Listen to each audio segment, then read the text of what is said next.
Hi, it's Katrina. What if I told you there is a real-life Atlantis hidden in a lake? Today we are diving into dark and murky waters in the search for lost cities and ancient fortresses left behind. It's an archaeological mystery with more questions than answers, and you're not going to believe what's been found. So grab your scuba gear and let's go. Turkey's real-life Atlantis. Behold, a colossal secret shimmers beneath the unforgiving sun of Turkey. This isn't just any lake. This is Lake Van, a monstrous saline leviathan, so utterly undrinkable it would make the Dead Sea blush. It dwarfs all other Turkish lakes, reigning as the second largest in the entire Middle East and boasting the title of the world's biggest soda lake, a staggering expanse roughly the size of Rhode Island. But beneath its vast, shimmering surface lies a chilling mystery, a drowned world whispering tales of ancient tombs, cryptic tribal markings, and a submerged secret that could shockingly link back to the biblical Noah's flood. The dive. On August 17, 2023, a team of divers dropped into the depths of Lake Van and came up with way more than just a few funky fish photos. They found the underwater ruins of what might be an ancient village, complete with streets, tombstones, and crosses carved with the Kai tribe's markings. If you don't know who the Kai was, don't sweat it, because neither do 99.9% of people. Luckily, this is Origins Explained, and I've got the dirt. This ancient tribe was responsible for founding the Ottoman Empire, and apparently they built a city under 60 feet of water like it's no big deal. Kumali Birol, the president of the Eastern Sea Association, explained the discovery to the Demiroren news agency. He said the ruins popped up in reports after water levels dropped dramatically in the lake. Dramatically as in 10 feet, almost overnight.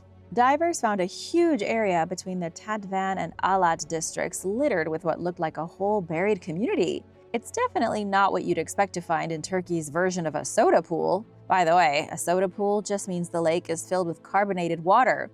It's like going for a dip in a giant vat of 7-Up. The geologists. Now here's where your eyebrows should hit your hairline. Kumali Birol says they brought in 2 English geologists for a session hosted by their association. These English fellows came to them with a theory, one so wild that Kumali had to hear it in person. The English geologists claimed that the entire Lake Van Basin might have been the actual site of Noah's flood. You know, the one with the ark and 2 of every animal? Yeah, that one.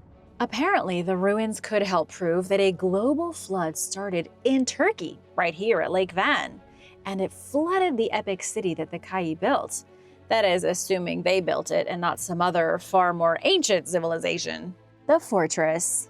This isn't the first time Lake Van has served up ancient secrets. A few years ago, in 2017, a group of archaeologists and independent divers discovered an underwater fortress at the bottom of the lake. They identified it as being about 3,000 years old. This fortress may or may not be connected to the newly discovered city. Nobody knows yet, but it is further evidence that an Atlantis-style city was destroyed at the bottom of the lake, presumably when the lake was not a lake at all and dry as a bone.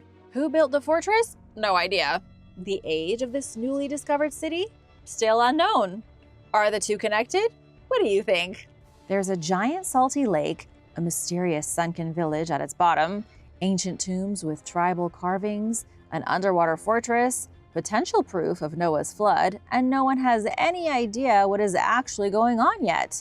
This, my friends, is archaeology at its finest. What else is lurking beneath Lake Van's fizzy waves? Another Atlantis? A sea monster? A vending machine with ancient Roman snacks? Whatever it is, you can bet Kumali Birol and his scuba squad are already suiting up to find out. Stay tuned, because Lake Van isn't done talking yet. There is a truth to be had here, a revelation of a time before recorded history. Archaeologists just need to find it. Bulgaria's sunken fortress and pits of doom.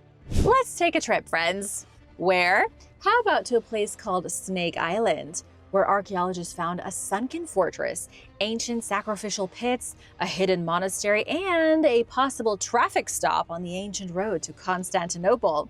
And no, this is not the same Snake Island in Brazil that I talked about in a recent video. This is Snake Island in Bulgaria, also called St. Thomas Island, the tiny island with giant secrets. First off, let's get some context. St. Thomas Island is a 3-acre rocky blip floating about 1,000 feet off Bulgaria's Black Sea coast. It's part of the Robotamo Natural Preserve, meaning it's protected land, and it is absolutely crawling with snakes. It has so many snakes that you're almost guaranteed to step on one. These slippery serpents seem to be protecting centuries of buried history. In June 2018, a team of archaeologists led by Professor Ivan Hristov from Bulgaria's National Museum of History got permission to poke around the island. This was the first ever full-scale archaeological expedition here, and it yielded incredible results. Ancient Thrace meets the deep end. While surveying the shallow waters between the island and the mainland, the team stumbled onto the sunken remains of an ancient fortress. Turns out, St. Thomas Island wasn't always an island. Prior to the Middle Ages, it was a peninsula connected to the mainland by an isthmus. And there was a major ancient road going right by, which makes sense why someone would build a fortress here. It was the perfect strategic location. And you know who built it? Archaeologists think it was the Thracians over 2,000 years ago. They were a group of warriors who partied with the Greeks and Romans up until the Romans got a little too much into slavery, and then suddenly the Thracians found themselves in chains. Before their terrible downfall, Thracians were party animals. One of their favorite things to do was hold epic sacrifice rituals. Scientists found ritual pits filled with smashed amphorae, the big wine jugs of the ancient world, which the Thracians used to conduct sacrifices 2,500 years ago. Bulgaria's Snake Island was once a seaside hotspot for religious rites, and then it wasn't. No one really knows what went on between the 5th century BC and the 12th century AD. For almost 2,000 years, the island didn't report its history. It just sat there quietly, waiting for something big to happen. Monasteries, monks, and medieval makeovers. Deeper into the dig, the team uncovered the ruins of a small Byzantine monastery dating to the 12th century, which was during the height of the Second Bulgarian Empire of 1185 to 1422. This was peak medieval Europe, when castles were all the rage, knights were the coolest kids in class, and everyone was accusing everyone else of heresy. Oh, Tom, yeah, I saw him out in the woods on a broomstick. Tom's definitely a witch, and I'm not just saying that because he owes me 3 chickens. Alongside the monastery, researchers found traces of a settlement from the 5th century AD, which means people were living on the island even though there are no records of it. And apparently, they were still making sacrifices. This was 500 years after Christ, when sacrifices were a surefire way to provoke the Inquisition. I mean, not quite, but you know what I mean. So perhaps it was a secret gang of pagans living on Snake Island. Without records, all archaeologists can do is look at the physical evidence and make a guess. You've got a sunken castle older than the Roman Empire. You've got a monastery from the Middle Ages, and you've got 1,000 years of missing history. Snake Island might just be Bulgaria's greatest medieval enigma, and you have to fight a whole island of snakes to study it. Mega naval bases of ancient Athens. Move over, Vegas. Ancient Athens was party central. Dudes in togas debating philosophy while sipping wine, toasting to Dionysus, and inventing democracy between sampling olives. If you ever wanted to be a thinking man of leisure with a slight alcohol problem, Athens was for you. But make no mistake, these sandal-clad thinkers weren't pushovers. They weren't a bunch of sissies, or dare I say, ninnies. They built naval bases so massive and militarized, they made the Athenian coastline look like Fast and Furious. How do you think Athens lasted so long? They were not to be trifled with. Now, thanks to some very wet archaeologists and an epic dig in modern-day Piraeus, you can finally see how seriously the ancient Greeks took the idea of "don't touch our coastline." What archaeologists have found is essentially a sunken Death Star. This will blow your mind. Ancient Greece's naval wall of death. Today, Piraeus is a pleasant port city just south of Athens, where locals fish, tourists tan, and stray cats rule with iron whiskers. But rewind to around 480 BC, and this place was not a vacation spot. It was a fortified naval command center stuffed with warships, towers, and enough angry oarsmen to power a floating empire. Xerxes I, ruler of the Persian Empire and eternal buzzkill of ancient Greece, would have taken one look at Piraeus back in the day and said, you know what? Let's try invading literally anywhere else. Piraeus was a wall of death, a barricade that no mortal fleet could get past. The Trireme Garage. Led by Bjorn Loven and the Zia Harbor Project, archaeologists have recently excavated ship sheds. These were dry docks built to store and protect warships over 2,500 years ago. I know you're probably picturing cozy boat cribs like you see down at the marina, but think again. These ones were huge, like 17 football fields worth of naval real estate huge. The purpose of these boat garages was to keep the prized warships, called triremes, safe from two of ancient Greece's worst nightmares. No, not the Persians or the Romans. I'm talking about marine woodworms and the sun, two things that also happen to be the mortal enemies of vampires. Vamps don't like the sun because they burst into flames, and woodworms are essentially termites that can eat through their coffins, even underwater.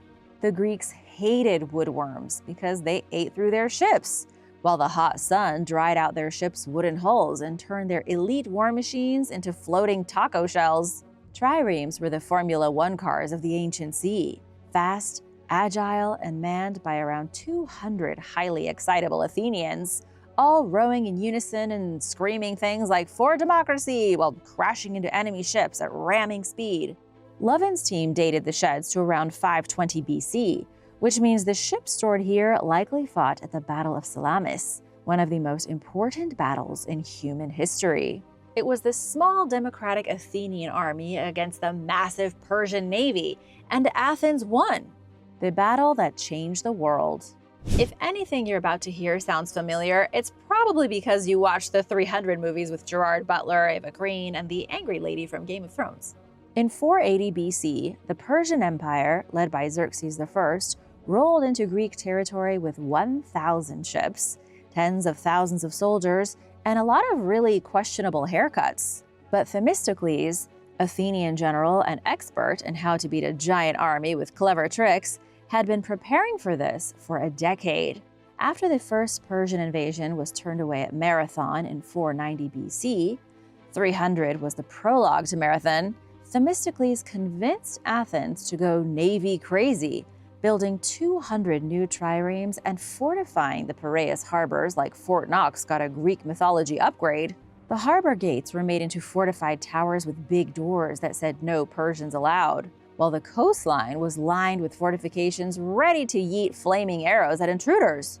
When the big showdown came at Salamis, the Athenians and their Greek allies pulled a sneaky naval maneuver in the narrow straits and demolished Xerxes' armada, sending what was left of the Persian fleet paddling home in shame. Had the Greeks lost this fight? Well, let's just say that Western civilization might have been written in cuneiform and funded by the Persian royal treasury.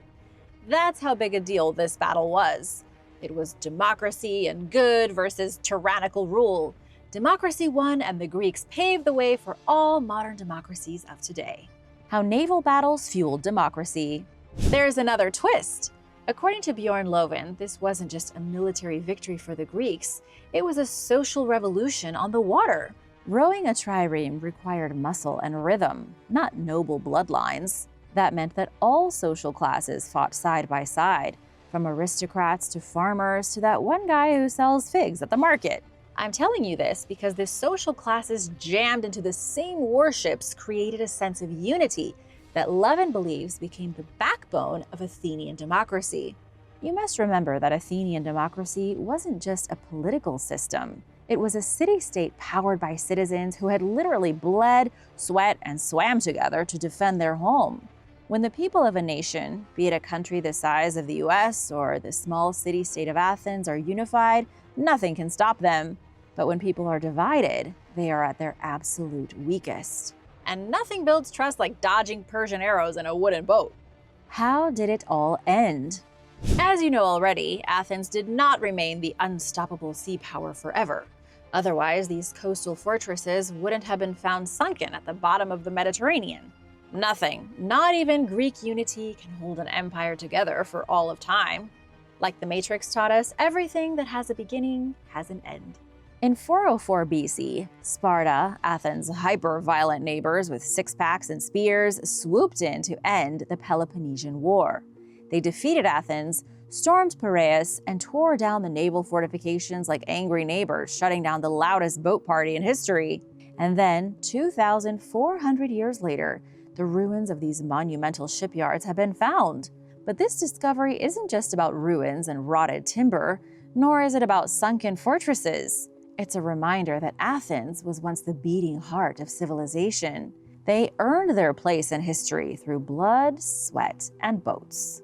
So next time you're watching a yacht gently bob in a sunny Mediterranean harbor, just remember that long ago, that harbor may have been part of a military machine that saved democracy, crushed an empire, and left Xerxes swimming home in defeat. And now for a quick break because it's shout-out time. I want to give a big thank you to Carlos Arce and Lori Trenholm for supporting this channel. Thanks so much for watching, and I'm glad you're enjoying the new format. Be sure to subscribe and let me know what other topics you'd like me to cover in future videos. The sunken fortress beneath the St. Lawrence.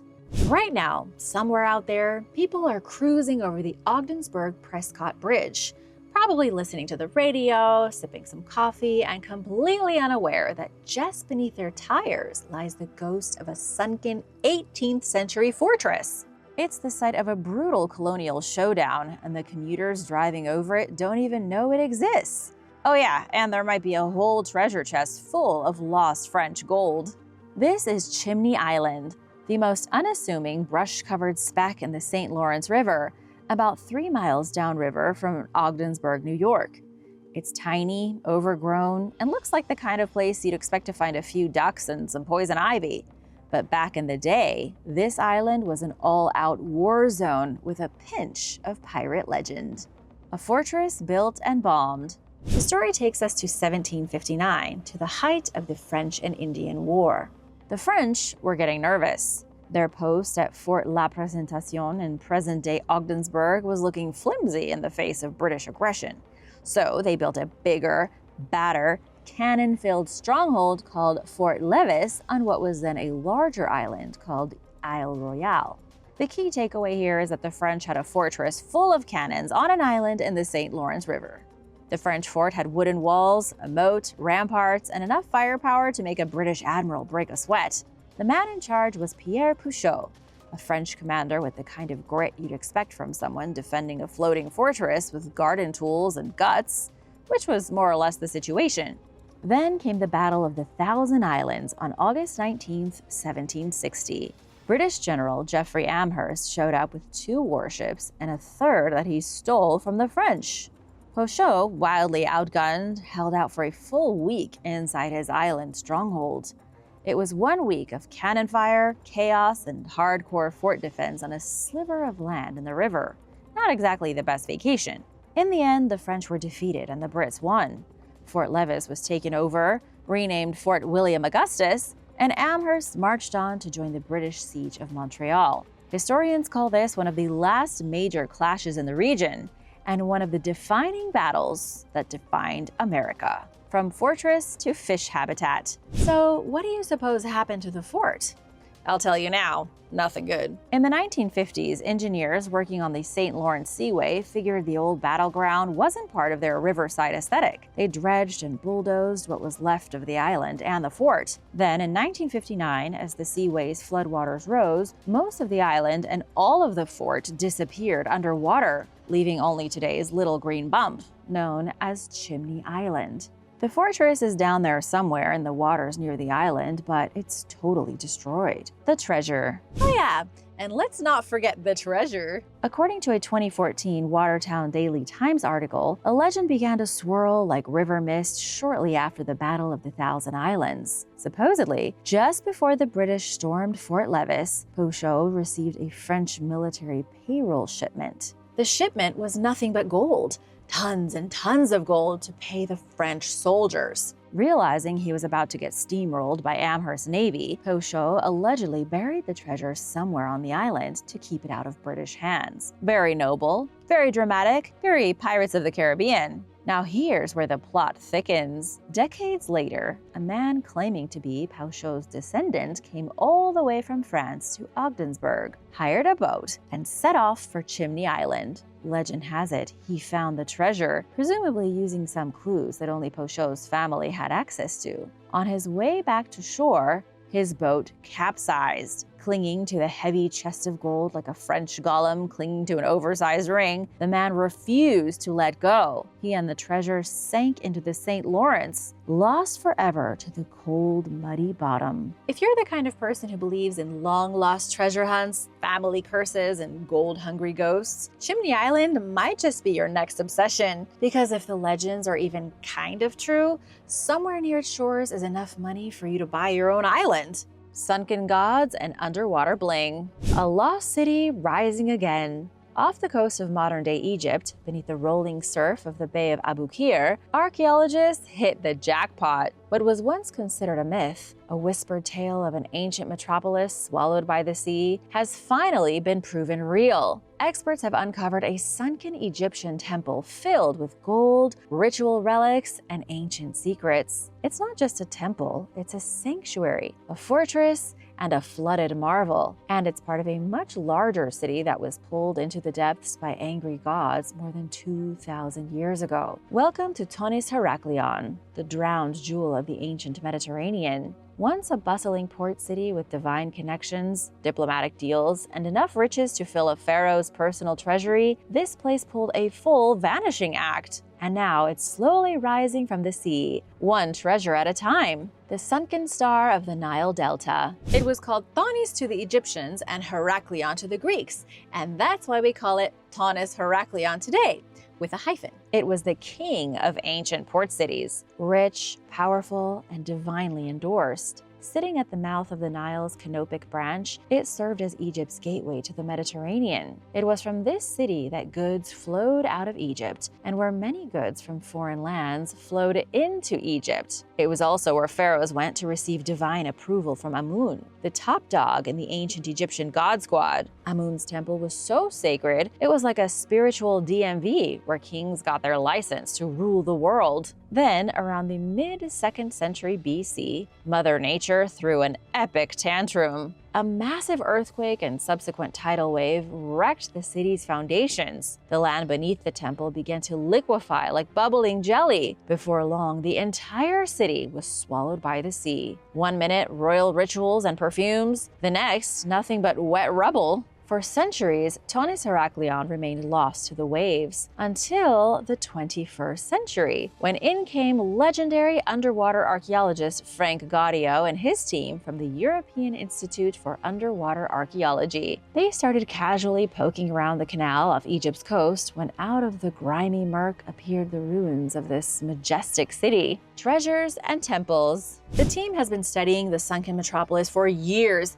and they are always finding new and cool things. One of their most major finds was the collapsed remains of a temple dedicated to Amun, along with a Greek sanctuary to Aphrodite just east of it. Two cultures, two pantheons, one soggy, treasure-packed archaeological jackpot. Inside Amun's temple, they discovered gold jewelry, ritual silver instruments, and alabaster containers once filled with unguents, which were ancient Egyptian moisturizers for the rich and powerful. But it wasn't just trinkets. They also found structural elements like wooden beams and posts that somehow survived since the 5th century BC. Even Gaudio was blown away, saying it is extremely moving to discover such delicate objects, which survived intact despite the violence and magnitude of the cataclysm. Think how bad of a storm it must take to suck a city underwater. New Orleans has been battered by countless hurricanes and still stands. Thonis Heraklion, by contrast, was utterly consumed. Like a sandcastle at high tide, it must have been a truly biblical disaster.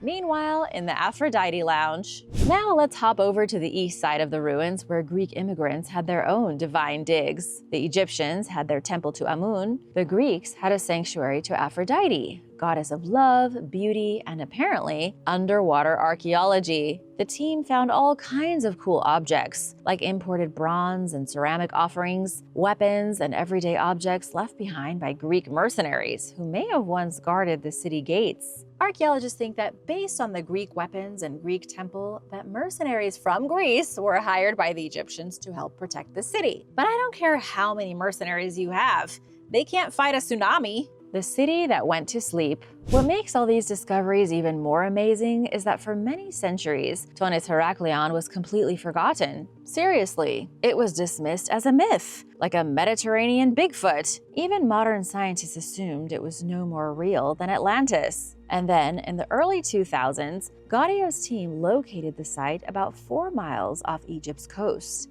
In an instant, myth became reality. Suddenly, people believed in Atlantis again. After all, if one mythical city can be proven real, why not two? Since the 2000s, Gaudio and company have been recovering temples, statues, coins, boats, and now the ceremonial heart of the city, complete with sacred bling and perfume jars. Forget Atlantis. Tonis Heraklion is the real underwater city of wonders, and it is not done telling its secrets yet. Only a tiny fragment of the city has been uncovered. So much more is waiting to see the daylight. An underwater fortress tied to brutal biblical battles. The sea wouldn't keep this secret. Beneath the waves of Israel's Dor Beach, a fortress has been sleeping. Built 2,200 years ago by a Greek king who stabbed his way into power, besieged by biblical heroes, and eventually swallowed by the sea, this ancient stronghold is finally speaking again. All thanks to a team of stubborn, sand-digging underwater archaeologists hell-bent on recovering lost history.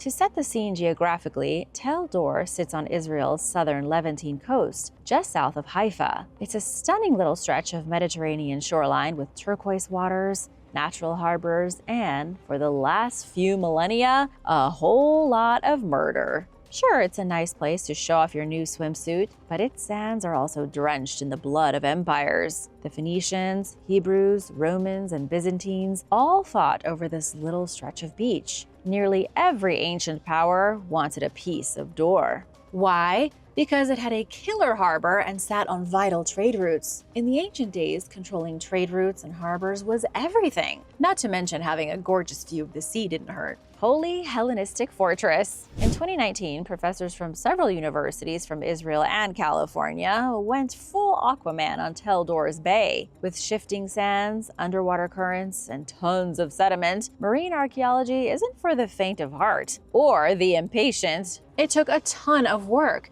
and initially all they found were 3 precisely cut stones. These weren't random pebbles, but clearly part of an entire hidden structure. This was the moment the team knew they were on the right track. They kept on digging and unearthed the remains of a massive Hellenistic fortress, currently submerged about 6 feet underwater and about 60 feet from the shoreline. It was originally 2 stories tall, stretching 60 by 120 feet. Post holes in some of the stone blocks even suggested it may have supported catapult platforms, an unexpected and formidable feature. Ancient military-grade slingshots may have been bolted to the walls of the fort, pointed right at any would-be invaders or sea monsters. Take that, Kraken. The King of Chaos. If you're wondering who built this sea-washed war bunker, I've got the goods. Meet Diodotus Tryphon, the Greek king who quit being the king regent and took the crown for himself by force. According to the Bible's Book of Maccabees and historians, Tryphon built this fortress around 142 BC to secure his claim over Tel Dor. The thing is, he wasn't supposed to be king, having usurped the throne from a young Seleucid dynasty ruler. But then he just said, to heck with it, I'm king now.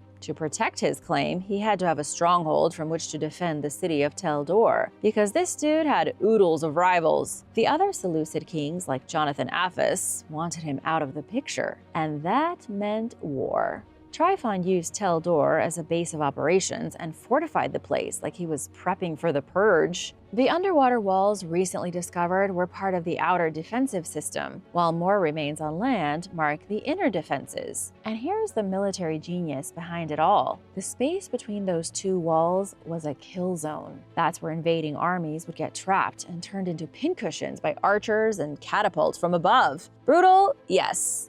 Effective? Also yes. The fall of Tryphon and the siege at sea. Throughout history, kings and conquerors have made unbreachable fortresses, and all of them have fallen into dust. Tryphon's fort is no exception. Antiochus VII Cytides, another Seleucid king, besieged Tryphon at Tel Dor. Archaeologists have found missiles and slingshots in the area, some inscribed with "Victory over Tryphon." That is wild because it's like writing your arch nemesis's name on a bullet. People truly hated this guy. Tryphon escaped the siege but didn't get a happy ending. Cornered and out of options, he pulled a dramatic exit and died under dubious circumstances in 138 BC. The fortress, already damaged, was abandoned. Nobody wanted it, so it was just sort of left alone to be claimed by the sea. By the 1st century AD, rising sea levels and storms had buried much of it beneath the waves. Tryphon, his legacy, his seemingly unsinkable fortress, all of it gone underneath the Mediterranean Sea. Underwater fortresses and climate change. While the war story is juicy, the real long game here is what the fortress teaches us about climate change. What was once dry land is now submerged. Sea levels have risen several feet since the Hellenistic period, and this fortress, now almost 10 feet underwater, is evidence that ancient communities were dealing with creeping coastlines long before we had global warming summits. You can look back at places like Tel Dor and compare them to modern cities like New York or Bangkok, both of which are built so close to the ocean that when sea levels begin to rise sharply, they will almost certainly be drowned. This discovery at Tel Dor isn't just about finding old walls and fancy rocks. It's about rewriting our understanding of Hellenistic warfare and military planning. It's about confirming events in the Bible as real historical events. Tryphon's story is told in the Bible, and now archaeologists have backed it all up with receipts from the actual ruins. It's also a reminder that every rock in the sea might be part of a forgotten empire. That calm blue water tourists splash in at Dor Beach hides sieges, deaths, power plays, and a 2,000-year-old kill zone. Thanks for watching! What underwater discoveries would you like to see me talk about in the next video? Bases? Artifacts? Sunken ships? Let me know, and be sure to subscribe if you haven't already. See you soon! Bye!